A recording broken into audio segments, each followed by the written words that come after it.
नमस्कार। आप देख रहे हैं वार्तिक टीवी और मैं हूं सुभाष शर्मा।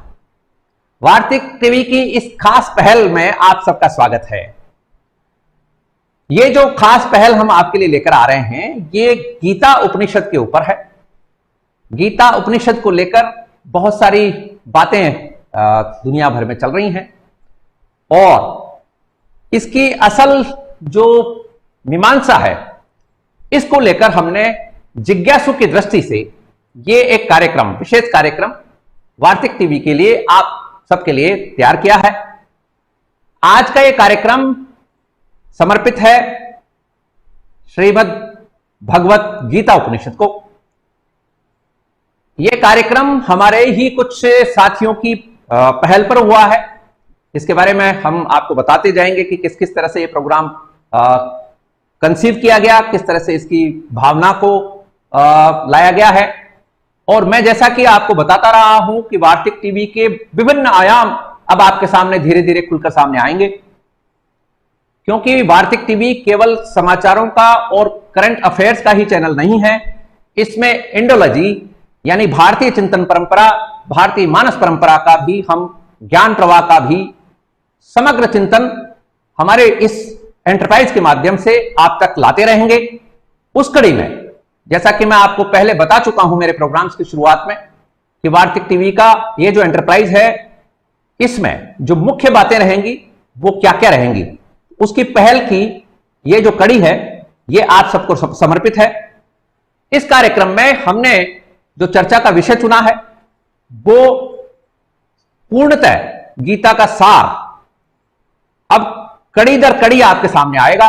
और ये जो प्रोग्राम है इसका हमने जो भाव रखा है वो भाव है कि गीता उपनिषद जिज्ञासु की दृष्टि में, सीकिंग द एनलाइटनमेंट,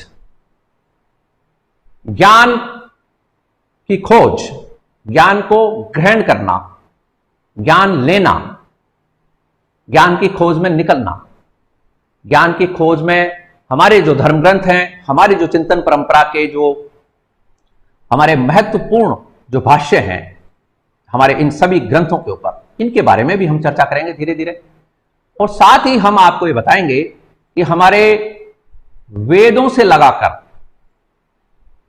और इस उपनिषद तक, इस पूरी जो ये यात्रा है हमारे विद्वानों की, ऋषि परंपराओं की, भगवान के श्रीमुख से निकली हुई वाणी की, भगवान के श्रीमुख से निस्सृत हुई ये जो ज्ञान परंपरा है, इसके ऊपर हम विशद चर्चाएं किया करेंगे। और इस कड़ी में आज ये पहला प्रयास हम करने जा रहे हैं। तो हमारी आपसे ये अपेक्षा रहेगी, ये निवेदन रहेगा कि आप इस कड़ी में हमसे लगातार जुड़े रहिए, जिससे कि ये जो ज्ञान परंपरा का एक अनूठा यज्ञ हमने आहूत किया है इसमें आपके भी कहीं ना कहीं कोई आहुति लग सके। तो आज मेरे साथ इस प्रोग्राम में सीकिंग द एनलाइटनमेंट में जो प्रमुखतः जुड़ रहे हैं वो हैं पाकिस्तानी मूल के इंग्लैंड निवासी डॉक्टर अमजद अयूब मिर्जा, जो स्वयं गीता के एक जिज्ञासु अध्येता हैं और वो इन दिनों बहुत ज्यादा ध्यानपूर्वक गीता उपनिषद का अध्ययन कर रहे हैं और एक जिज्ञासु की दृष्टि रखते हैं। साथ ही हमारे साथ गीता को समझने वाले और गीता के ऊपर विशद अध्ययन कर चुके प्रशासनिक अधिकारी श्री पंकज जी ओझा जुड़ेंगे, जो प्रशासनिक सेवा के वरिष्ठ अधिकारी हैं। और साथ ही हमारे साथ युवा चेहरे के रूप में एक जिज्ञासु जुड़ रहे हैं, वो हैं श्री रवि प्रधान। इनको लेकर हम आज श्रीमद् भगवत गीता उपनिषद के ऊपर चर्चा करेंगे।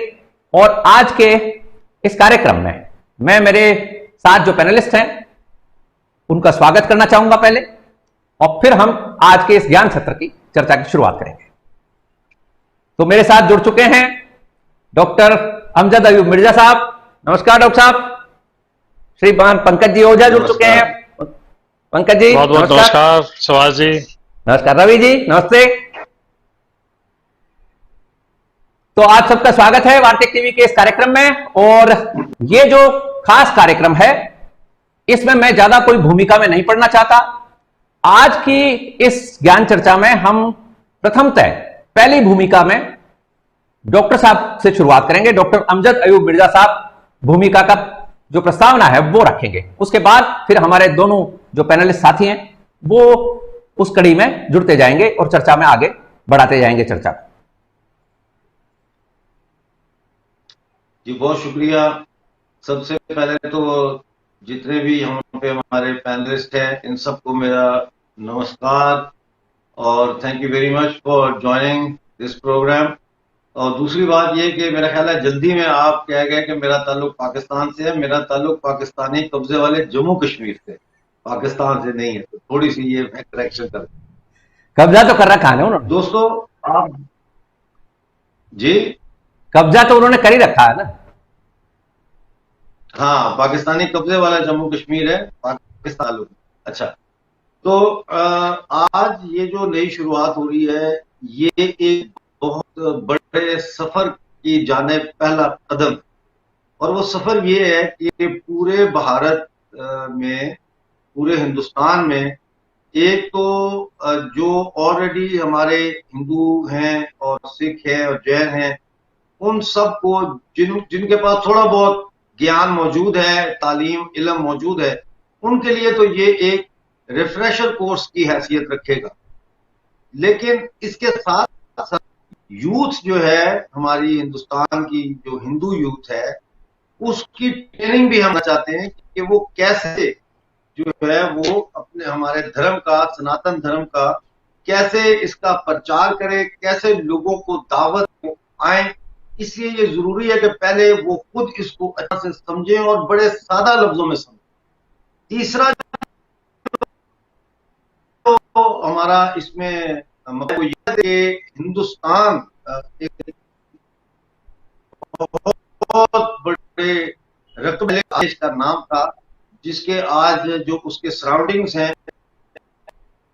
उसमें बहुत सारे नए देश पर आए हैं, वो एक दूसरे से मिलती हैं। लेकिन जो अब आज भारत है यहाँ पर इस्लाम जो है ये पिछले चंद यहाँ पे फैला, वो जिस तरह फैला वो आज का, लेकिन उसमें हम एक अलग प्रोग्राम भी कर सकते हैं जिसमें हम लोगों को बताएंगे कि यहाँ इस्लाम फैला कैसे और वो फैला रहा है। जिस तरह घर में पैदा होने वाला बच्चा जो है से फिर बाद में आबादी बढ़ती गई, तो इसमें आज की जो नस्ल है उसको नहीं दे रहे किसी चीज का, लेकिन विचारों को जानने कि जो हिंदू पुरख उनके क्या थे, वो किस धर्म को मानते थे, उनकी क्या परंपराएं थी, और ये खुली दावत है कि जो भी मुसलमान वापस अपने पुरखों के धर्म में आना चाहे उसका हम बहुत ज्यादा स्वागत है। आज का जो प्रोग्राम है उसमें मैं चाहूंगा कि हम कुछ बेसिक चीजें जो हैं उनको पहले, वो कुछ बेसिक चीजें जिनका जिक्र भगवत गीता में बार बार आता है। क्वेश्चन पहला तो करूंगा कि इंडिया की दो एपिक्स है, एक महाभारत और एक रामायण। तो भगवत गीता जो है वो महाभारत का एक हिस्सा है जिसको हम लेके आज डिस्कशन कर रहे हैं। तो जानना भी बहुत जरूरी है, उस पर बहुत सारे मुख्तलिफ राय है लोगों की, उसको हम क्लियर करें कि इसका पीरियड क्या है और फिर कृष्ण कौन है और अर्जुन कौन है। पहले तो यहां तक हम फिर थैंक यू। महाभारत के भीष्म पर्व से ये शुरुआत है, लेकिन मैं ये इस बारे में सारा जवाब देने के लिए पंकज जी को कहूंगा और मेरी टेक्निकल टीम को ये कहूंगा कि मिर्जा साहब का एक बार इंटरनेट का कोई इश्यू है तो उसको वापस से चेक कर लिया जाए, क्योंकि मुझे लगता है शायद आवाज कहीं कट रही है। और पंकज जी इस बीच में आपकी इस जो बात है इसको अब आगे लेके जी पंकज जी बताइए। श्री कृष्ण को प्रणाम करते हुए मैं इसका आगाज करूंगा। एक मिनट और ये रोक रहा हूं जो मैं। सभी सभी पैनलिस्ट के नाम जो हैं वो नीचे एक बार आ जाएं, तो और भी ज्यादा दर्शकों के लिए आसानी रहेगी कि कौन कौन बोल रहे हैं। ठीक है, टेक्निकल टीम के लिए ये निर्देश है। बाकी आप कंटिन्यू कीजिए पंकज जी। श्रीमद्भागवत गीता जो वेद व्यास जी ने 5155 साल के पहले महाभारत लिखी गई थी, उसका एक छोटा सा हिस्सा है। जब महाभारत के युद्ध काल में कुरुक्षेत्र में खड़े हुए अर्जुन को ये विषाद हो जाता है, मोहग्रस्त हो जाता है कि सामने मेरे दादा, मेरे गुरु, मेरे भाई, मेरे मामा और भी कई रिश्तेदार खड़े हैं जिनकी गोद में मैं खेला हूँ, कूदा हूँ, जिंदगी बिताई है। आज क्या मैं साम्राज्य के लिए ही युद्ध करूंगा? तो वो मोहग्रस्त हो जाता है और ढेर सारे सवाल फिर वो भगवान कृष्ण से करता है। उसका निवेदन ये करता है कि मैं अशक्त हूं, अब मैं कैसे युद्ध करूंगा? तब भगवान कृष्ण उसके ढेर सारे जो सवाल हैं उनका उत्तर देते हैं। तो ये जो मद् भागवत गीता है, इसमें 18 अध्याय हैं। 5155 साल के पहले ये कही गई थी भगवान श्री कृष्ण के मुख से, और लगभग 700 श्लोकों में ये बिल्कुल जो है संकलन है। और जब से ये चली है 5000 सालों से, तब से पता नहीं कितने ऋषि मुनियों ने, आमजन ने, विदेशियों ने, देशियों ने इस पे अध्ययन किया, जाना, समझा, अपना जीवन का मार्ग ढूंढने की कोशिश की। इसकी एक लंबी श्रृंखला है। इस पे अपन आगे चलते हैं तो ये भी बात करेंगे कि किन किन ने पढ़ी, किन किन ने टीकाएं की, इसका मूल विषय क्या है, क्या इसमें ऐसा है जिसे जाना जाए, क्यों आज इसकी पूरे वर्ल्ड में, कि विश्व के बहुत सारे विश्वविद्यालयों में, कॉलेजेस में, भारत के मैनेजमेंट इंस्टीट्यूट्स में, इंजीनियरिंग इंस्टीट्यूट्स में ये पढ़ाई जाती है। अब तो ये भी बात की जाती है कि जो भारत के जो आर्मी इंस्टीट्यूट्स हैं उसमें भी ये पढ़ाई जाएगी। भारत के प्रधानमंत्री इसे प्रमोट करते हैं। तो इस पे हम आगे चलते हैं। गीता को देखा जाए तो बेसिकली अगर कोई कहता है कि ये एक धार्मिक ग्रंथ है, तो ये ऐसा नहीं है। गीता एक धार्मिक ग्रंथ मात्र नहीं है। गीता को अगर हम ऐसा मानते हैं तो हम गलती ही करते हैं, क्योंकि इसमें बहुत सारे वैज्ञानिक सिद्धांत हैं, ढेर सारे। ये मनोचिकित्सा भी करती है, ये दर्शन शास्त्र भी है, प्रकृति के बारे में भी बात करती है, ये योग भी है, और ये ढेर सारे प्रकृति के रहस्यों को भी खोलती है।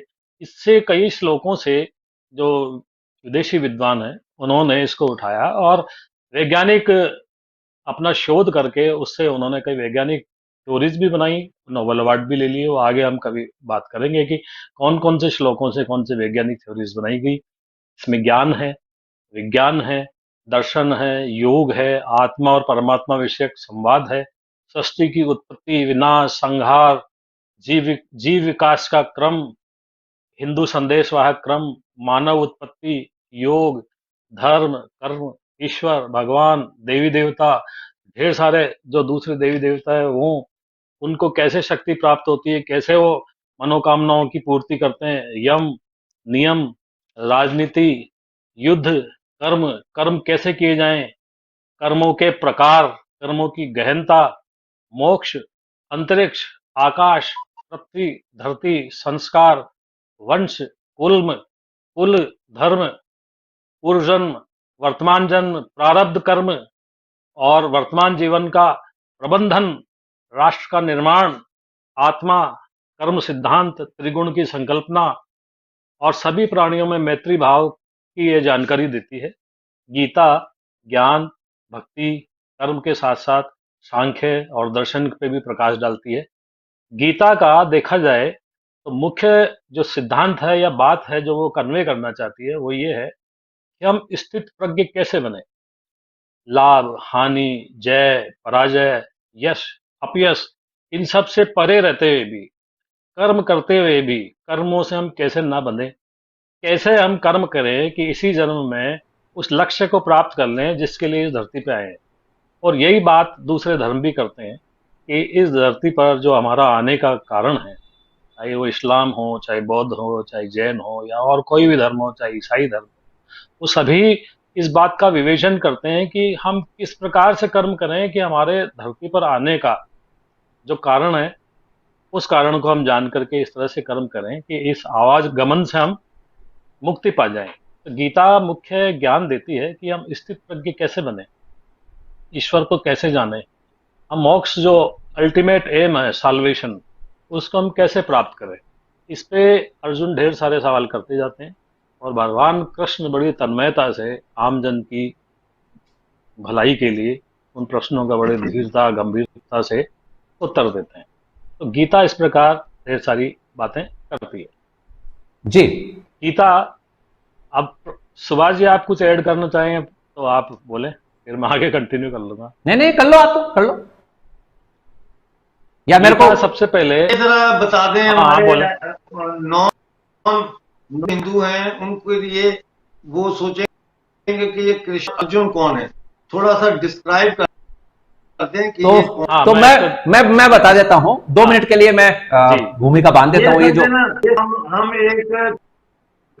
हम सब सिखा रहे हैं, बच्चों की क्लास है, बिल्कुल बिल्कुल, ये उसी तरह से बात करेंगे। कोशिश करें कि जगह पे उर्दू शब्द भी इस्तेमाल करें, ताकि उन लोगों को जो हिंदी नहीं समझते या जो संस्कृत के शब्द हैं वो भी कम इस्तेमाल करें, अंग्रेजी का थोड़ा सा कुछ ज्यादा रखें जिससे कि उनको समझ में आए। बात सही है, डॉक्टर साहब की बात से मैं सहमत हूं।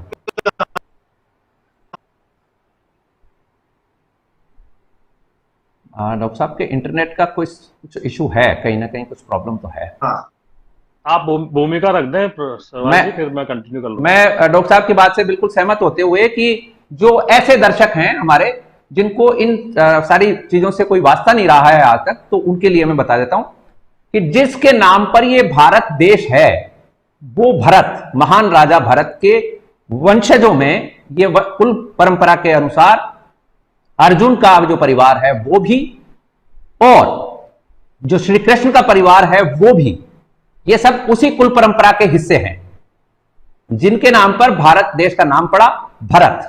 तो ये भरत कुल की संतानें हैं, और भरत कुल की जो संतानें हैं, इसमें हम बहुत ज्यादा पीछे जाएंगे तो अभी वो कोई उचित बात भी नहीं रहेगी, लेकिन राजा शांतनु से मैं इसको जोड़ देता हूं कि राजा शांतनु के बाद इसमें ये जो पीढ़ी आती है, राजा शांतनु के जो पुत्र थे वो भीष्म थे, लेकिन भीष्म ने विवाह नहीं किया और वो ब्रह्मचारी रहे।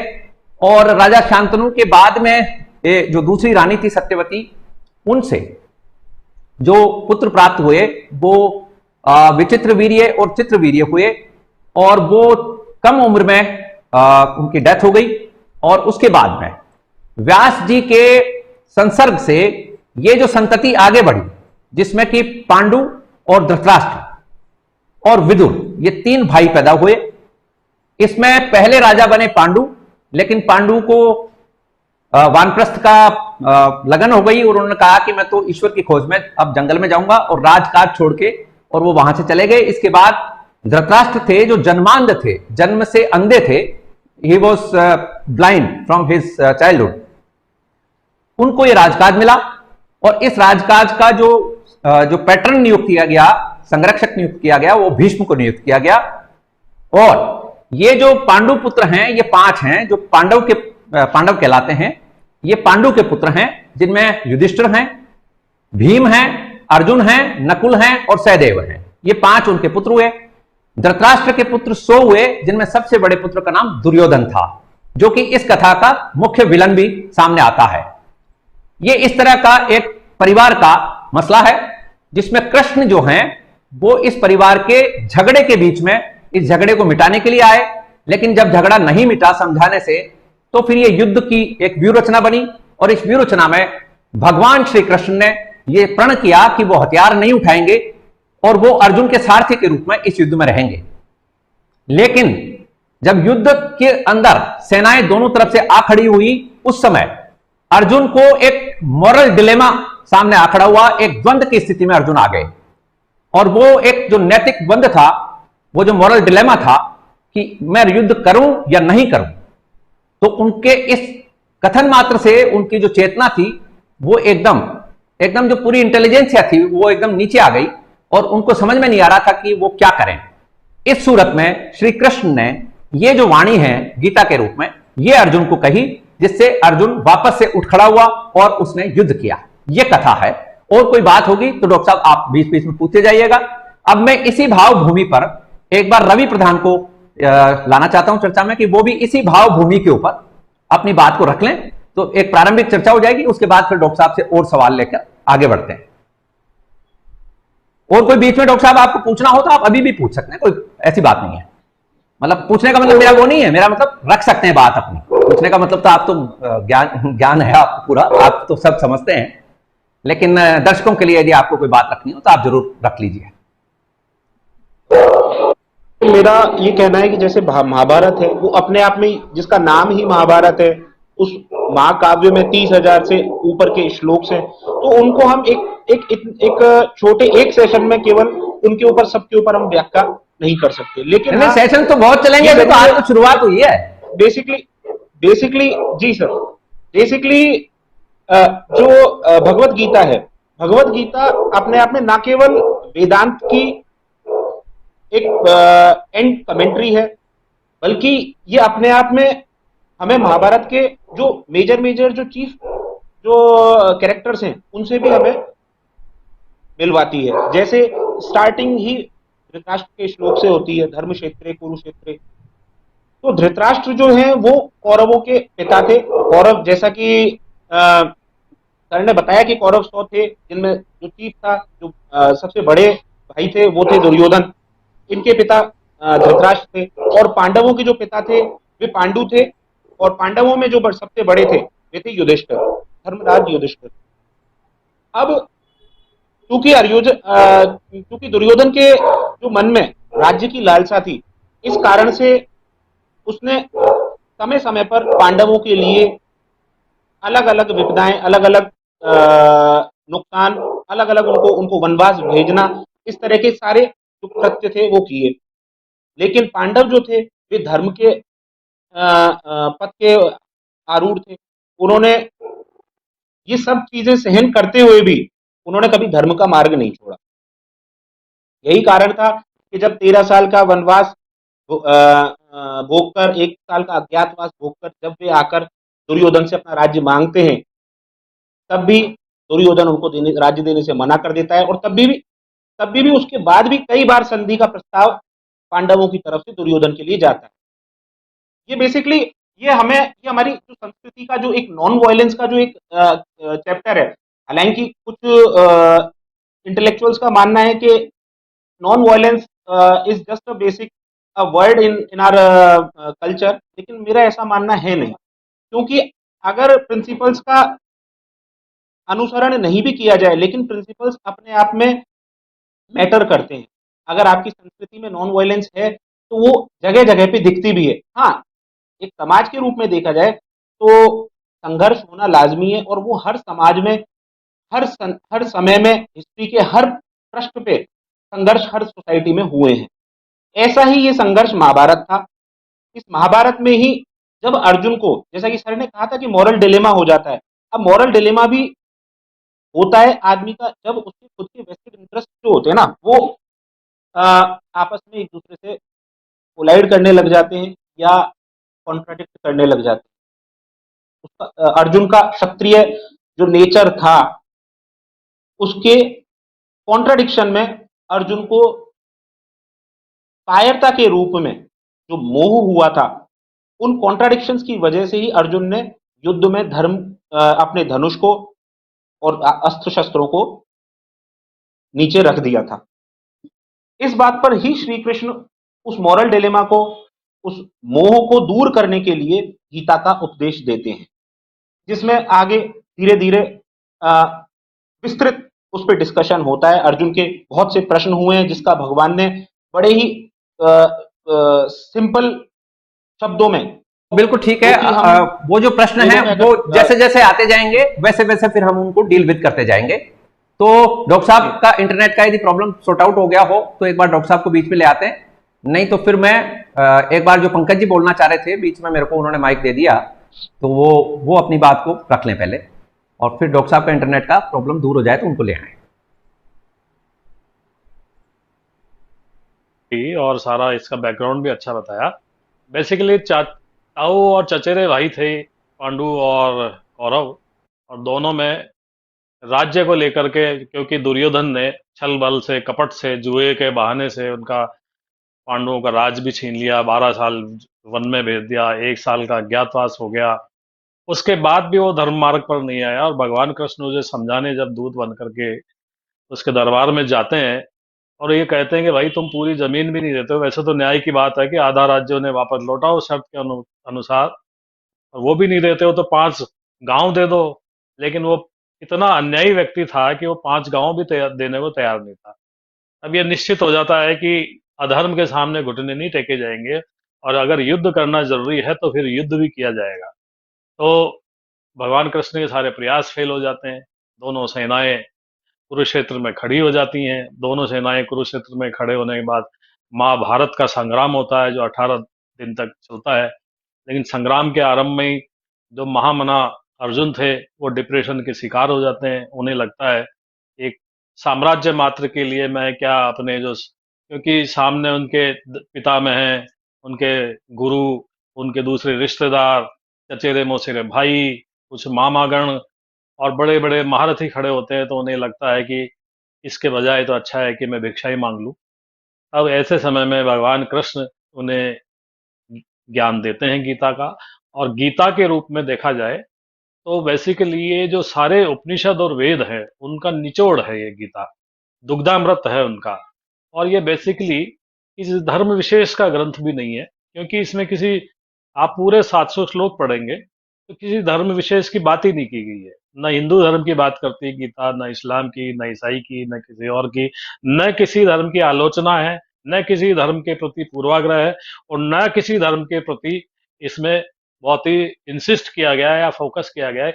ये बात करती है बेसिकली मानवता की, ये बात करती है आर्ट ऑफ लिविंग, कि आज इतने सारे दुश्चिंताओं में घिरा हुआ, इतने सारे टेंशन्स में, स्ट्रेस में, फ्रस्ट्रेशन में, और ढेर सारी जो चीजें हैं उसमें आदमी जिए कैसे, किस तरह से वो अपना प्रकृति के साथ, नेचर के साथ, उसकी जो डेली लाइफ है उसके साथ, उसके अपने जो रिश्तेदार हैं, कुछ छिपे हुए ऐसे लोग हैं जो धर्म का या रिश्तेदारी का या मित्रता का या जान पहचान का मुखौटा लगा करके यदि उसके साथ छल कर रहे हैं, तो वो उनके प्रति कैसे डील करे, अपने कर्मों को वो कैसे करे, वर्क प्लेस पर काम करते हुए किस तरह से वो काम करे कि वो डी अटैच्ड भी रहे कर्मों से, उसको किसी भी प्रकार के बंधन में भी नहीं बनना पड़े, स्पिरिचुअलिटी के साथ में अपने काम को करते हुए कैसे वो साल्वेशन को प्राप्त हो जाए।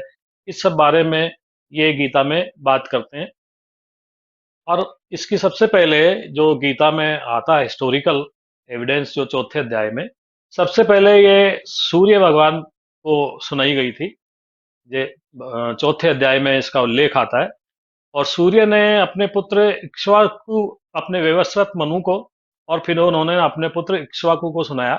फिर ये ज्ञान जो था ये धरती से लोप हो गया, और ये बात अर्जुन पूछते भी हैं, तब वो बताते हैं कि ये काफी समय हो गया इसलिए धरती से ज्ञान लुप्त हो गया, और मैं तुम्हें वापस से ये गीता सुना रहा हूँ।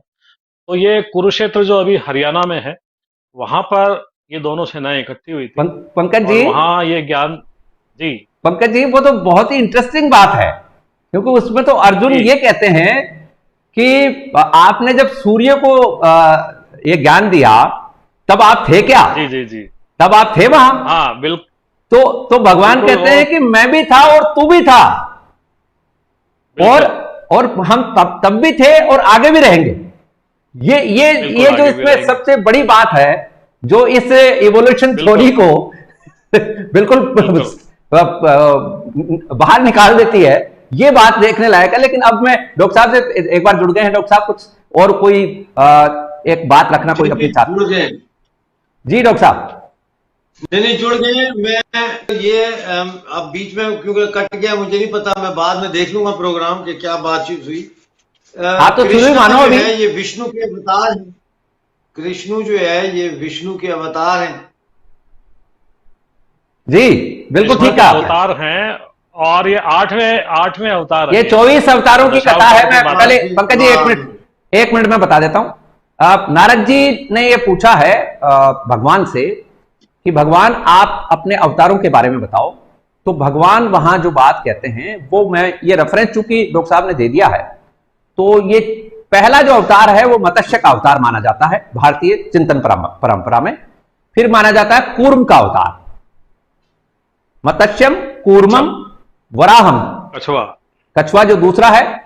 फिर तीसरा है बोर, अंग्रेजी में जिसको बोर कहते हैं, और देशी भाषा में जो बिगाड़ के इसका नाम सुअर कर दिया है, लेकिन वो कोई और वजह से है, वो रिलीजियस एस्पेक्ट है, उसमें मैं अभी नहीं जाना चाहता। तो उसका तीसरा अवतार वो है। इस तरह से ये मत्स्यम, कूर्मम, वराहम, वामन, जनार्दन, इस तरह से अवतारों की कथा जो है उसमें श्री कृष्ण भी भगवान विष्णु के ही अवतार हैं और राम भी उसी कड़ी में है। जी ठीक है पंकज जी। तो इसीलिए मैं कह रहा था कि पहले जो दर्शकों को यह समझाया जाए कि कृष्णा कौन है, तो वो विष्णु के 8वें अवतार हैं। अब लोगों को यहीं से यह समझाया जाए कि विष्णु कौन है। विष्णु हमने छोटे बच्चों को सिखा रहे हैं हम जी बिल्कुल। बच्चे सवाल पूछते हैं वो कौन था, ये क्या है। हमने ये नहीं सोचना कि जो हम कह रहे हैं वो जो सुनने वाला है वो सारा कुछ समझ रहा है। हमने एक एक बारीकी समझानी है। ये तो पता नहीं कितने 100 हमारे एपिसोड इसके बनेंगे। बिल्कुल बनेंगे, जल्दी नहीं है, बिल्कुल बनेंगे। इसलिए क्योंकि भगवान के बारे में मैं वापस चल रहा हूं, मैं जवाब दे देता हूं इस बात का। जी जी क्या कह रहे थे आप डॉक्टर साहब, एक बार रिपीट कर दें, सुनाई नहीं दिया। डॉक्टर साहब एक बार रिपीट कर दें, आपकी बात सुनाई नहीं दी हमको। कुछ इंटरनेट पूछना चाह रहे थे कि भगवान विष्णु के बारे में बताएं, वो कौन है। ओके, तो मैं बताता हूं। भागवत पुराण का एक जो दृष्टांत है, एक एपिसोड है, उसको यहां पे मैं थोड़ा सा आपके लिए बता देता हूं, दर्शकों के लिए। आपके लिए तो क्या बताना, दर्शकों के लिए बता देता हूं कि भगवान विष्णु ने जो सृष्टि के रचयिता ब्रह्मा हैं, भगवान विष्णु का एक नाम ब्रह्म भी है। और वेद ने भगवान विष्णु के बारे में यह कहा है कि नेति नेति, ना इति, मतलब कि जिसके बारे में जानना और सोचना संभव नहीं, ऐसा वेद ने भगवान विष्णु और ब्रह्म के लिए कहा है। भगवान विष्णु का एक नाम ब्रह्म भी है, इसलिए ब्रह्म की जो संतान है उसका नाम ब्रह्मा है। और ब्रह्मा जी को भागवत पुराण के अनुसार भगवान विष्णु हाथ मिलाकर अपने लोक में बैठाते हैं, स्थान देते हैं और सृष्टि का निर्माण करने की आज्ञा देते हैं। यह भागवत पुराण कहती है। और जो विष्णु हैं वो इस सारी सृष्टि के ही नहीं, लोकालोक के भी, मतलब जिसको वेद कहता है कि कोटि कोटि ब्रह्मांड, यानी करोड़ों और करोड़ों प्रकार के ब्रह्मांड हैं। इसमें एक और भागवत पुराण में ही एक और दृष्टांत आता है डॉक्टर साहब, जिसमें इस सृष्टि के जो रचनाकार हैं, सृष्टिकर्ता हैं ब्रह्मा, वो ब्रह्मा एक बार ध्यान से जब उनकी आंख खुलती है तो उनके सामने 10 ब्रह्मा सामने हैं। वो ब्रह्मा जी की जब आंख खुलती है तो वो पूछते हैं उन 10 ब्रह्माओं से कि भाई आप कौन हो। तो वो कहते हैं कि हम ब्रह्मा हैं। तो ये जो ब्रह्मा हैं इस सृष्टि के, इस ब्रह्मांड के जो नियंता हैं, वो ये कहते हैं कि भाई ब्रह्मा तो मैं हूं। अब उन ब्रह्माओं ने जो जवाब दिया है वो सुनने लायक है। उन्होंने कहा कि आप अपने लोक के ब्रह्मा हैं, हम हमारे लोकों के ब्रह्मा हैं। तो ये जो आज बात चल रही है, साइंस कह रही है कि इस गैलेक्सी के पार भी और यूनिवर्सेस हैं, मल्टी यूनिवर्सेस की बात अब जो आ रही है वो भागवत में आती है। और इस सारे ब्रह्माओं के बारे में भी वो ब्रह्मा जो कहते हैं, 10 ब्रह्मा भी सामने जो खड़े हैं, वो भी विष्णु और ब्रह्म के बारे में कहते हैं कि वही रचयिता हैं, इस सृष्टि के मालिक वही हैं। जी डॉक्टर साहब।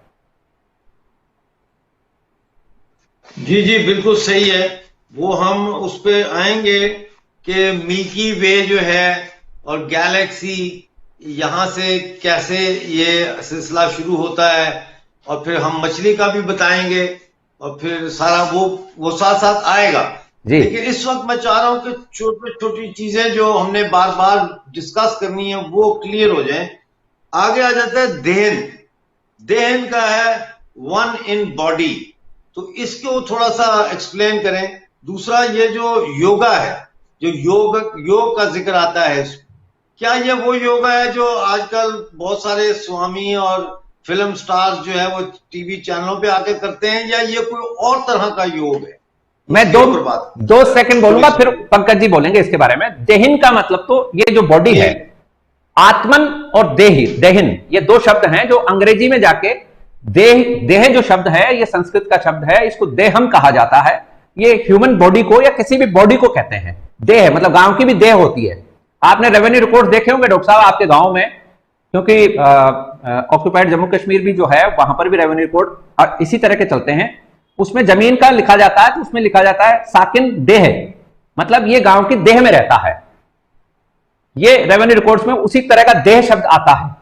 और चूंकि आप हमारी उसी कल्चर से आते हैं तो इसलिए आपको एक मिनट में समझ में आ जाएगा, हमारे दर्शकों को भी समझ में आ जाएगा वैसे तो, कि देह एक बॉडी को कहते हैं। दूसरी बात आत्मन जो इस बॉडी के अंदर निवास करती है, यानी मंदिर के अंदर मूर्ति, ये देह का और उसका अंतर है। दूसरा सवाल जो आपका था वो ये था कि मैं एक मिनट भूल रहा हूं, क्या क्या था दूसरी बात आपकी, क्या थी? योगा शब्द बेसिकली संस्कृत के युज धातु से बना हुआ है। इसमें मिलन को कहते हैं, लेकिन यहां जो आपने सवाल किया है टीवी पर जो आते हैं, ये बेसिकली उस जो अष्टांग योग की जो हमारी अवधारणा है पतंजलि की और भारद्वाज से जो चली आ रही परंपरा है, ऋषि भारद्वाज से फिर ये पातंजलि योग हुआ, पातंजलि योग से फिर ये अब आजकल आपके सामने प्रचलित योग है। लेकिन ये बेसिक योगा है अष्टांग योगा। अष्टांग योग में पहली कड़ी जो है वो शरीर को साधने की है, इस देह को साधने की है। देह यदि ठीक नहीं है, यदि मंदिर साफ सुथरा नहीं है, तो फिर उसमें रहने वाले जो लोग हैं वो बीमार हो जाएंगे। तो आत्मा जो है उसको रहने के लिए, अच्छी बात की है आपने, ये बहुत अच्छी बात की है। और यही सनातन धर्म का में दाखिल होने की तैयारी का पहला कदम है कि आप देहन के ऊपर तवज्जो दें और उसके लिए योग की मदद लें। जी जारी रखिए जी। तो अच्छी बात किया। तो ये जो देह को ठीक रखने के लिए जो एक्सरसाइज बताई गई है, जो विभिन्न प्राणायाम के और विभिन्न जो हमारे यम नियम के आयाम बताए गए हैं, तो यम नियम भी उसी तरह के हैं कि शरीर को ठीक रखने के लिए आपको early to bed early to rise keeps a man healthy wealthy and wise, ये जिस तरह के जो यम नियम हैं, ये ठीक वही यम नियम है कि आपको अपने शरीर को ठीक रखने के लिए यम नियमों का पालन करना है, शरीर को एक प्रॉपर एक्सरसाइज देनी है और अपना टाइम पर हर चीज को यम के अनुसार, नियम के अनुसार करना है। और इसके आगे बढ़कर फिर वो योग के जो अष्टांग योग के बाकी पार्ट हैं वो फिर आते हैं। तो योग का ये मैंने आपको एक संक्षिप्त विवरण दिया, बाकी अब पंकज जी और बात को संभालेंगे। डॉक्टर साहब ने जो पूछा, एक तो देह और एक योग। देह यानी बॉडी, काया, शरीर, बदन, कुछ भी बोल सकते हैं। और एक देह अभी सुभाष जी ने बताई साकिन देह, बड़ा गूढ़ ज्ञान है सुभाष जी का। ये जमीन को भी इन्होंने देह से जोड़ दिया है, कम बात नहीं है। तो अब शरीर की बात करें या काया की, देह की, तो तीन तरह, वैसे हमारा भारतीय जो दर्शन है वो 7 तरह की देह की बात करता है, लेकिन हम गीता की बात करें तो 3 तरह की बॉडी की बात करती है ये। अब इसको बहुत ही साधारण भाषा में समझें तो एक तो स्थूल शरीर हमारा जो दिखता है, ये हमें हमारे माँ बाप से प्राप्त होता है। दूसरा होता है हमारा सूक्ष्म शरीर। अब इसकी समझें कि सूक्ष्म शरीर क्या है। सूक्ष्म शरीर यानी जैसे हम सो रहे हैं और हमारा शरीर तो सो रहा है, लेकिन फिर भी एक आदमी सपने देख रहा है। उस सपने के आधार पे यहाँ तक होता है कि हम सुखी और दुखी होते हैं। दुख का सपना चल रहा हो उस समय यदि हमें कोई जगा दे तो हम उसके बड़े शुक्रगुजार हो जाते हैं कि भाई तुमने हमें जगा दिया। फिर देखते हैं कि अरे ये तो सपना था। उस सुख दुख के सपने से जो प्रभावित हो रहा है वो कौन है? वो हमारा सूक्ष्म शरीर है। इसके अलावा एक शरीर हो रहा है, आनंद शरीर जिसको कहते हैं, जिसको कारण शरीर भी कहते हैं। ये बड़ी गहरी सी बात है कि अब ये कारण शरीर या आनंद शरीर क्या है। जैसे हम बहुत अच्छा सा खाना खा लें और ठंड ऐसी वैसी चला दें, किसी को चेयर पे बिठा दें तो उसको एक अजीब सी बेहोशी सी छाने लगती है। ना तो वो जागा हुआ है ना वो सोया हुआ है। तो इस अवस्था में कभी भी दुख नहीं होता, केवल सुख होता है। तो इसलिए आनंदमय शरीर भी कहते हैं।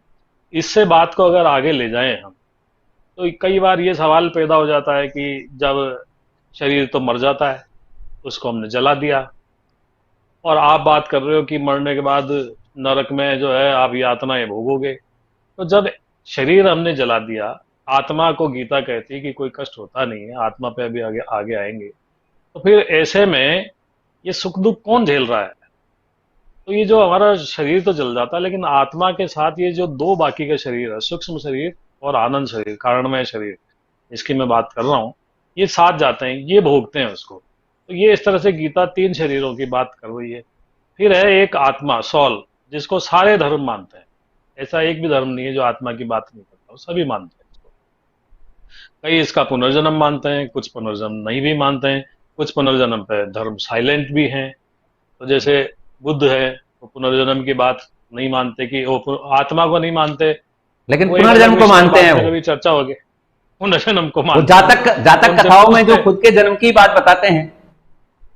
हाँ, खुद के, तो उनसे पूछते हैं कि भाई जब आप उसको मान ही नहीं रहे आत्मा को, तो पुनर्जन्म किसका हो रहा है? तो वो जवाब नहीं दे पाते हैं वैसे सही ढंग से, मेरी राय में। तो वो कहते हैं कि हमारी जो डिजायर्स है उनका होता है। तो ये इस तरह से शरीर की बात हो गई। अब तीसरी बात जो बात थी कि आत्मा जो सभी के हृदय में रहती है, एक होता है मन। मन हमारा एक ऐसा है जो ढेर सारे हमारे अच्छे कर्म भी करा सकता है, हमारे को बुरे कर्मों में भी लिप्त कर देगा। बुरे कर्मों में हम लिप्त हो जाएंगे तो उससे बनेंगे, हमें सुख दुख भोग नहीं होंगे। तो ये मन हो गया, आत्मा हो गई, शरीर हो गया। फिर आपने बात की योग की, कौन सा वाला योग? गीता में दूसरे अध्याय में योग की बात आती है, और भी अध्यायों में आती है गीता के, लेकिन बड़ी अच्छी बात कृष्ण कहते हैं कि समता ही योग है, समत्वम योग उच्यते।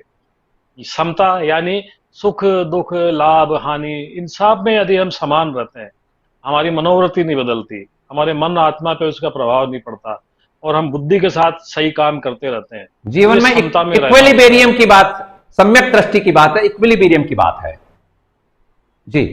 तो गीता के दूसरे अध्याय के 48वें श्लोक में ये बात कही जाती है कि समता ही योग है। इसमें गीता और गहन में हम जाते हैं तो योग को और बहुत ही बड़े विराट अर्थ गीता दे देती है कि वो ये कहते हैं कि जो परमात्मा के साथ आत्मा का एक हो जाना, यही योग है। और आजकल जो हो रहा है, बेसिकली शरीर को स्वस्थ रखने के लिए जो एक्सरसाइज है, प्राणायाम है, ढेर सारी तरह की एक्सरसाइजेज होती हैं, वो आजकल इसको योग भी कहते हैं, और इंग्लिश में ये योगा हो गया है। तो इस तरह से आपके जो आपने पूछा, योग, काया, देह, ये सारी चीजें अपन ने इस पे बात की। अब डॉक्टर साहब, वापस हम डॉक्टर साहब को और कुछ बात कहनी हो?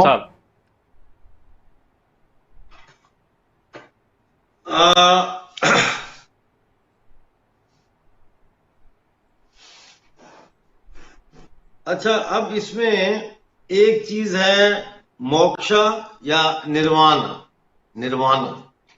थोड़ा सा इसके ऊपर हो जाए कि हम, क्योंकि ये जो सारा रास्ता है, भगवत गीता, इसको ऐसे समझ लें कि ये आप एक थीम पार्क में दाखिल हो रहे हैं, और इस थीम पार्क में मुख्तलिफ पेंटिंग्स हैं, मुख्तलिफ मॉडल्स हैं, मुख्तलिफ चीजें हैं।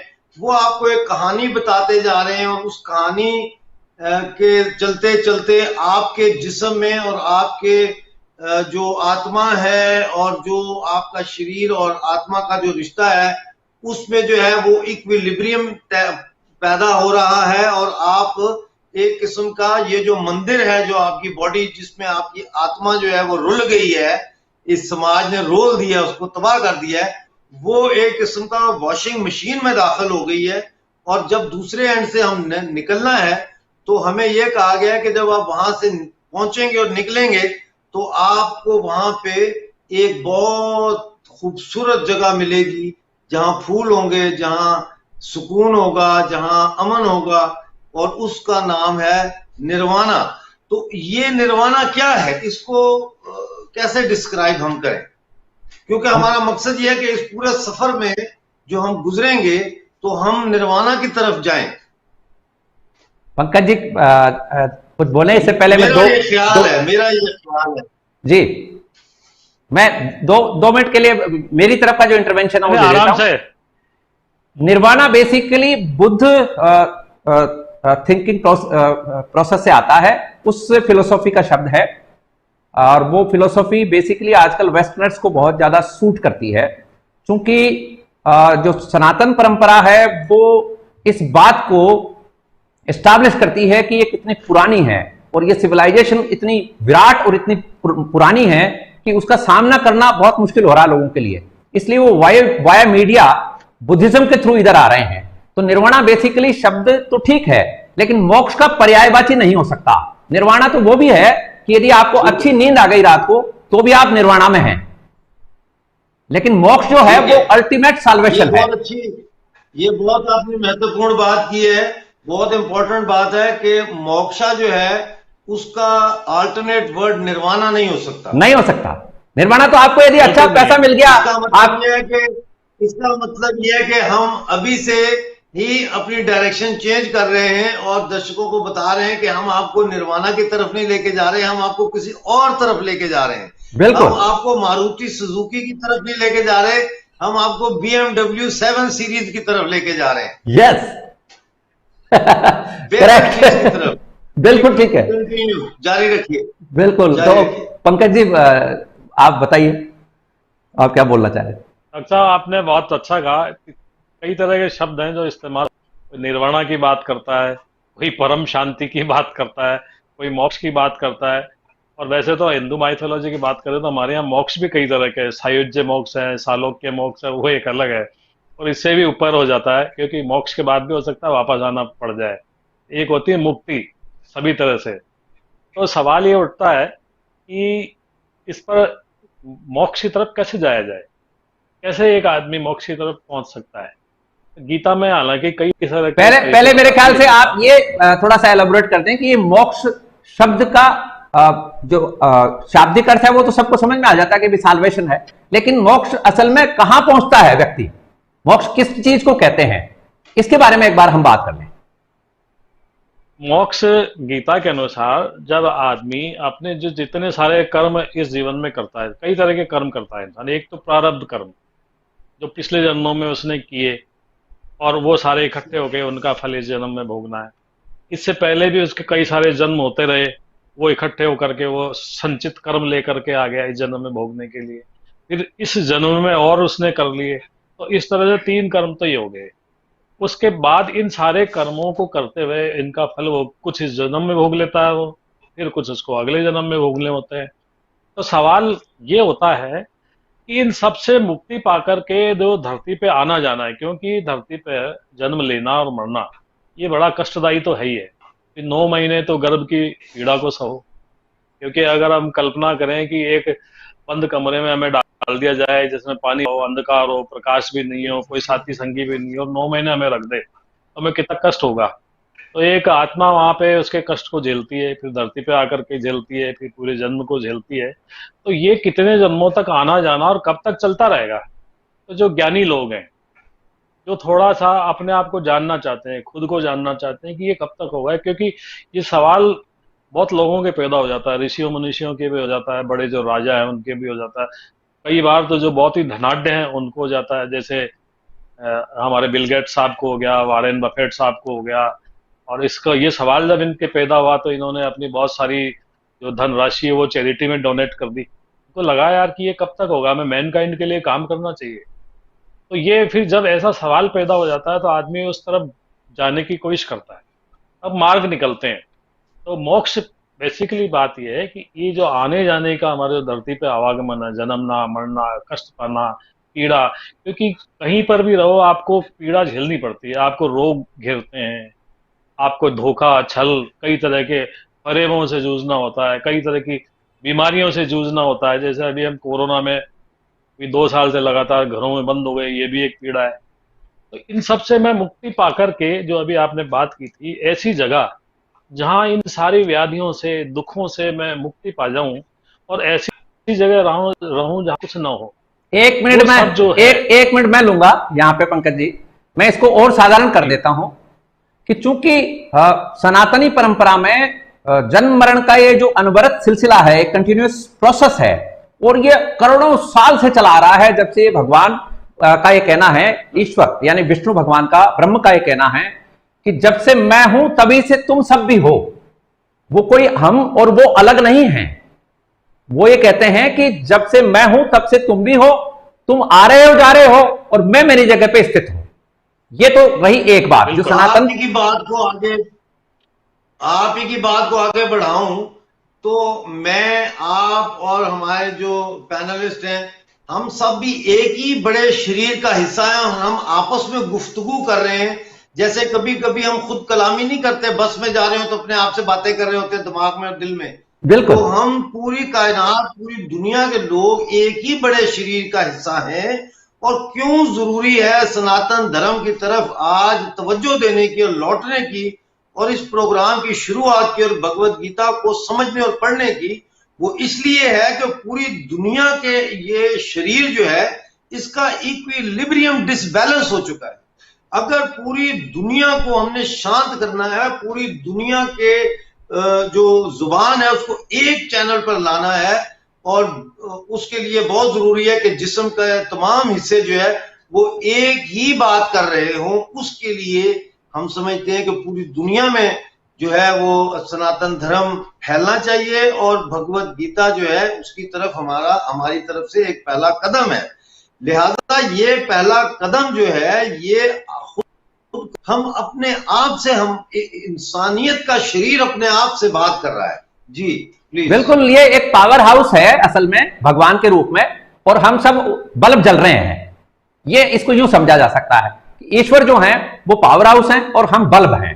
और ये जो मोक्ष वाला जो मामला है इसको मैं कट शॉर्ट ये कहकर अभी फिर रवि को दूंगा माइक, कि ये जो मोक्ष का अभी समझने लायक जो बात है, एट ए ग्लांस समझ लें कि जिसको यूरोप में होम एंड ड्राई होना कहते हैं, कि now I am home and dry, तो वो इन जन्म जन्मांतरों के बीच में एक टाइम स्पेयर ऐसा आएगा जिसमें आप होम एंड ड्राई हो सकते हैं, लेकिन फिर भी आपको वापस से जैसे ही आपके वो पुण्य पूरे होते हैं, होम एंड ड्राई जैसे आपने पूरा सामान खरीद लिया, घर पे आ गए, अब आपको 3 दिन तक कहीं बाहर नहीं जाना, लेकिन 3 दिन बाद तो जाना है, ऐसा ये मामला है। रिसाइकलिंग।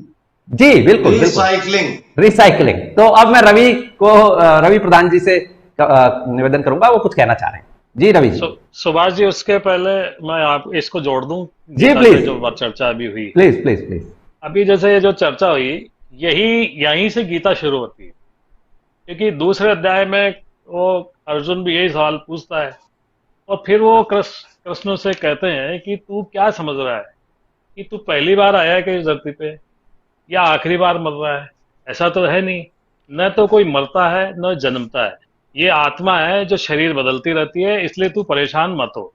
और फिर आगे वो यही बात कहते हैं कि इस आत्मा को जो अविनाशी नित्य जन्म रहित मान तू, और जब ये जन्म रहित है तो कौन किसको मार रहा है और कौन कहाँ मर रहा है, इसलिए तू ये चिंता फिक्र के झमेले में मत फंस। फिर यहाँ पे वो कहते हैं बहुत ही गहरी बात, कि ये जैसे पुराने कपड़ों को छोड़कर दूसरे कपड़ों को हम पहन लेते हैं, उसी तरह ये आत्मा भी पुराने शरीरों से निकल करके दूसरे शरीर में चली जाती है। फिर वो कहते हैं कि ये जो आत्मा है, ये सौल जो है हमारी, इसको न तो कोई शस्त्र काट सकते हैं, पानी इसको भिगो नहीं सकते, हवा इसे उड़ा नहीं सकती, और वायु इसको सुखा नहीं सकती, और ये आत्मा को न काट सकते हैं, न जला सकते हैं, न गीला कर सकते हैं, ये सब में रहती है। ऐसा कोई भी जीव जंतु नहीं है जिसमें आत्मा नहीं हो, और ऐसा भी नहीं है कि चींटी में आत्मा छोटी हो और हाथी में ज्यादा हो, सब में समान मात्रा है। तो एक मिनट पंकज जी, एक मिनट, इस्लाम इसको मखलूक कहता है।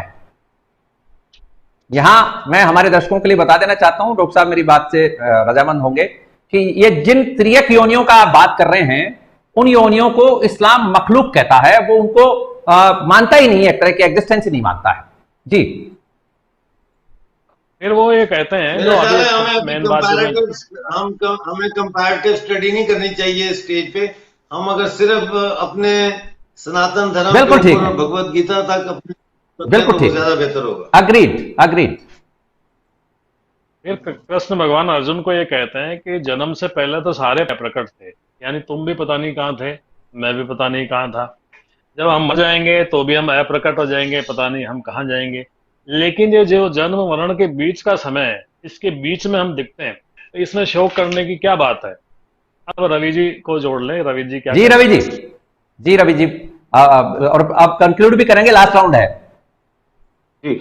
मैं ये कहना चाहता हूं, जैसे मोक्ष की बात जो चल रही है, उससे पहले ये प्रश्न भी उठता है, ये प्रश्न का उत्तर जानना भी बहुत जरूरी है कि ऐसा होता क्यों है कि आत्मा को इन शरीरों के साथ में इंटरेक्ट करने की कोशिश या इंटरेक्ट करना पड़ा। कारण उसमें यही है कि जब जो ब्रह्म, जिसको आपने विष्णु जी का अवतार कहा, जो विष्णु जी हैं ब्रह्म के जो अवतार, विष्णु जी एको अहम बहुश्यामी, यानी मैं एक ही बहुत रूपों में हो जाऊं। कारण क्योंकि एक अकेला आदमी एकाकी न रमते, एक अकेला क्या करेगा? उस प्रेम के आदान प्रदान के लिए कि मैं एक ही बहुत रूपों में हो जाऊं, इस कारण से उनके डिफरेंट डिफरेंट अंश जो हैं, जिनको हम आत्मा कहते हैं, वो आत्माएं प्रकृति या जिसको हम इंग्लिश में मैटर कहते हैं, उसके साथ में इंटरेक्ट करते हैं। और उसी इंटरेक्शन की वजह से ये 84 लाख योनियां जो हैं, जिसको हिंदू धर्म में बताया जाता है, 84 लाख योनियां बनी।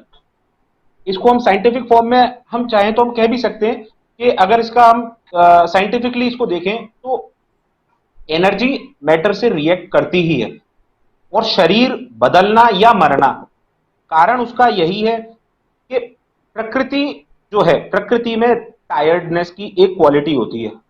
जब एनर्जी प्रकृति से रिएक्ट करेगी या इंटरेक्ट करेगी तो टायर्डनेस उसमें एक लिमिट के बाद में धीरे धीरे पीक तक उसकी एक्टिविटी जाएगी, और एक पीक के बाद में उस एक्टिविटी का कम होना अपने आप चालू हो जाएगा। और यही हमारे शरीरों की स्थिति होती है। पहले हम जन्मते हैं, फिर बड़े होते हैं, युवा होते हैं, फिर प्रौढ़ होते हैं, उसके बाद वृद्ध होते हैं, और उसके बाद में हमारी मृत्यु हो जाती है। और यही कारण है कि मोक्ष की आवश्यकता पड़ी। कारण कि जो अंश जिनको हम आत्मा कहते हैं, उन आत्माओं ने उस मैटर के साथ में अपनापन कर लिया, या इंग्लिश में उसको कॉन्शियसनेस भी कह सकते हैं कि ये मैटर मेरा है। जिसको जो पंच महाभूत हैं, और मैटर कुछ भी हो सकते हैं, कैसे भी मैटर हैं। हम हमारी कार को भी हम ये बोलते हैं ये कार मेरी है। तो ये जो मेरापन है, ये मेरापन के कारण आत्मा शरीर में उस पंच महाभूत में कि जो देह है, जिसको डॉक्टर साहब ने देह कहा था, उस देह में बंधती है। और इसी कारण से उसके डिफरेंट डिफरेंट आगे जन्म होते रहते हैं, जो कि भगवान श्री कृष्ण अर्जुन से कहते भी हैं कि नत्वे वाहम जातु नासम नत्वम नेमे जनाधिपा, मेरे के इससे पहले मैं तुम या ये राजा लोग नहीं थे, ऐसा नहीं है। और आगे किसी काल में मैं तुम या ये राजा लोग नहीं होंगे, ऐसा भी नहीं है। क्योंकि हर कोई मोक्ष का अधिकारी नहीं होता। आजकल वेस्टर्न कल्चर में एक सेल्फ एक्चुअलाइजेशन नाम की टर्म और आई है, लेकिन सेल्फ एक्चुअलाइजेशन और मोक्ष में अंतर यही होता है कि जब तक सोल जो आत्मा है वो मैटर से इंटरेक्शन या मैटर से सर्व बिल्कुल अपार्ट नहीं हो जाएगी, तब तक उसके जन्म आगे होते ही रहेंगे और अनंत काल तक होंगे। उनका कोई गिनती नहीं है जी। यही कारण है कि मनुष्य जन्म आदमी को मिलता है, हमको मिलता है, और इस मनुष्य जन्म में खासकर हम डिफरेंट होते हैं इस वजह से कि मनुष्य योनि में भगवान ने हमको विवेक दिया है। हमें सत्य और असत्य वस्तु का जानने का विवेक दिया है कि सत्य क्या है और असत्य क्या है, मैटर क्या है और ब्रह्म क्या है। जी, तो यही कारण है। अब आगे के एपिसोड्स में ये जो रवि प्रधान जी कह रहे हैं, ये आगे की स्टेज की बातें हैं, तो इसको और आगे के एपिसोड्स में लेते जाएंगे। अब मैं चाहूंगा डॉक्टर साहब एक बार इसको कंक्लूड कर दें प्रोग्राम को, तो फिर समापन करें कार्यक्रम का, क्योंकि टाइम भी हो गया है।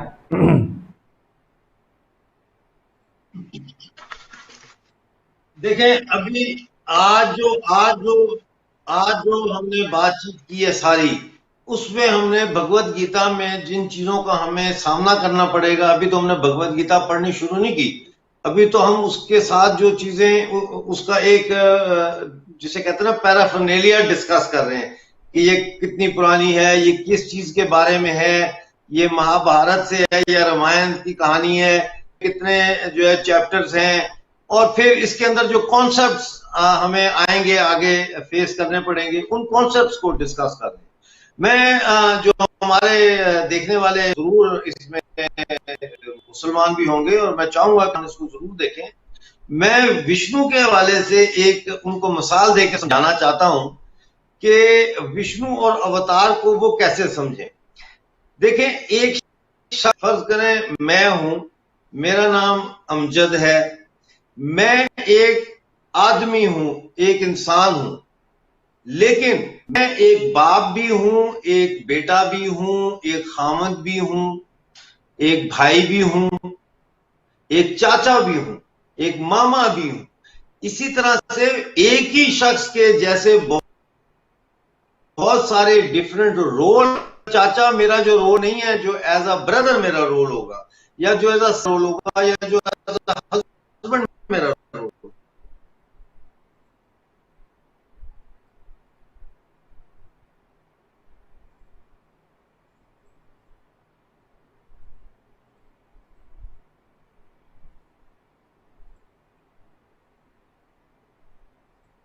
डॉक्टर साहब का कनेक्शन प्रॉब्लम कर रहा है शायद आज।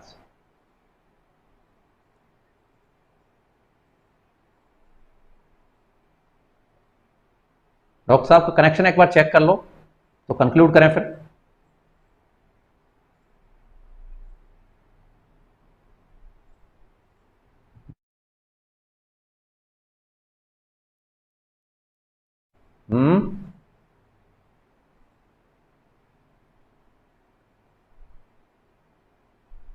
तो ये चर्चा थोड़ी सी व्यवधान में रही है आज, लेकिन नेक्स्ट एपिसोड्स में और हम डिटेल में चर्चा कर लेंगे। डॉक्टर साहब का आज कोई इंटरनेट का कुछ इश्यू कुछ ज्यादा है, शुरुआत से ही प्रॉब्लम कर रहा है। तो ये थी आज के ज्ञान सत्र की शुरुआत, गीता उपनिषद के ऊपर हमारा ये विशेष कार्यक्रम, जिसकी आज हमने एक प्रारंभिक भूमिका आपके सामने रखी है। ये केवल प्रस्तावना मात्र है। अभी 2-3 एपिसोड और इस तरह के हम लाना चाहेंगे। डॉक्टर साहब जुड़ गए हैं मेरे ख्याल से वापस से। जी डॉक्टर साहब कंटिन्यू कर लीजिए। अब पता नहीं कहां तक था मैं पहुंचा। कोई बात नहीं, वो वहां बात कर रहे थे आपकी जो दर्शक हैं हमारे, वो इस बात को केवल अभी ये समझें कि अभी तो गीता का हमने शुरुआत भी नहीं करी है, यहां तक थे आप। तो वो विष्णु वाली बात कर चुका था मैं। हाँ नहीं, विष्णु जी से वापस शुरू कर लो आप कह रहे थे मैं खाविंद भी हूं, पति भी। आप ये कह रहे थे कि भाई मैं अमजद हूं और मैं पति भी हूं, बेटा भी हूं। हाँ, तो वो इसी तरह से विष्णु जी और अवतारों का ताल्लुक है। ये जो अवतार हैं ये मुख्तलिफ रूप में विष्णु जी ही वापस लौट कर आते हैं, धरती को दुरुस्त करने के लिए, समाज को, इस नेचर को ठीक करने के लिए, लेकिन मुख्तलिफ रूप में। बाप की जरूरत होती है तो मैं बाप हूं, जैसे जब बेटे की जरूरत होती है तो मैं बेटा हूं, जहां पुलिस की जरूरत होती है तो मैं पुलिस वाला हूं। इसी तरह मुख्तलिफ शक्लों में वो आते हैं। मैं उम्मीद करता हूं कि हमारे इन प्रोग्रामों की वजह से बहुत सारी तब्दीली इसमें आएगी, मुझे ये यकीन है। और अगर मुझे ये विश्वास ना हो तो मैं यकीन करें अपना एक लम्हा भी यहाँ पर बैठकर जाया ना करूं।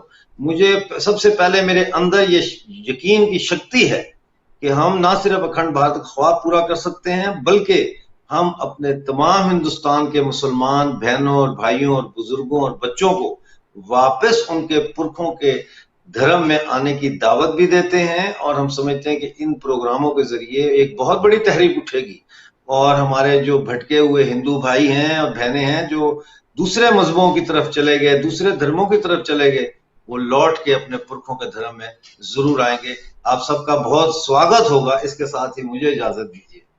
तो ये थे डॉक्टर अमजद अयूब मिर्जा, डॉक्टर पंकज जी ओझा और हमारे साथ युवा चेहरे के रूप में रवि प्रधान जुड़े हुए थे। आपने हमारे प्रोग्राम को ज्वाइन किया, इसके लिए आपका बहुत बहुत आभार, धन्यवाद, नमस्कार।